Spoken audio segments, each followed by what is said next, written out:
بسم اللہ الرحمن الرحیم۔ رسول اللہ صلی اللہ علیہ وآلہ وسلم نے ارشاد فرمایا، اللہ تعالیٰ اس بات پر اپنے بندے سے بڑا راضی ہوتا ہے کہ وہ ایک کھانا کھائے اور اس پر اللہ کی حمد کرے، یا پینے کی کوئی چیز پانی دودھ وغیرہ پیے اور اس پر اللہ کی حمد کرے۔ رسول اللہ صلی اللہ علیہ وآلہ وسلم نے ارشاد فرمایا، لوگو اللہ کی طرف توبہ کیا کرو، کیونکہ میں اللہ سے ایک دن میں 100 بار توبہ کرتا ہوں۔ رسول اللہ صلی اللہ علیہ وآلہ وسلم نے ارشاد فرمایا، میں آدمی کو اس کی ماں اور باپ کے ساتھ حسن سلوک کی وصیت کرتا ہوں۔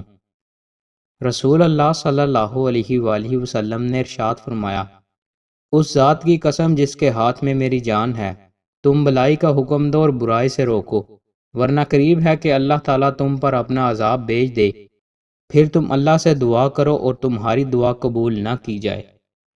رسول اللہ صلی اللہ علیہ وآلہ وسلم نے ارشاد فرمایا، لوگوں میں عیب نہ تلاش کرو، اس لیے کہ جو شخص اپنے مسلمان بھائی کے عیب ڈھونڈتا ہے، اللہ تعالیٰ اس کا عیب ڈھونڈتا ہے، اور اللہ تعالیٰ جس کے عیب ڈھونڈتا ہے اسے رسوا اور ذلیل کر دیتا ہے، اگرچہ وہ اپنے گھر کے اندر ہو۔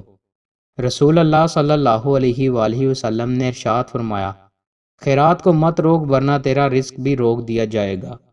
رسول اللہ صلی اللہ علیہ وآلہ وسلم نے ارشاد فرمایا، میرا تو پختہ ارادہ ہو گیا تھا کہ مؤذن سے کہوں کہ وہ تکبیر کہے، پھر میں کسی کو نماز پڑھانے کے لیے کہوں اور اس اپنے ہمراہ کچھ لوگوں کو لے چلوں جن کے ساتھ آگ جلانے کی لکڑیوں کے گٹھر ہوں، پھر نماز با جماعت سے پیچھے رہنے والوں کے پاس جاؤں اور ان کے گھروں کو ان کے سمیت نظر آتش کر دوں۔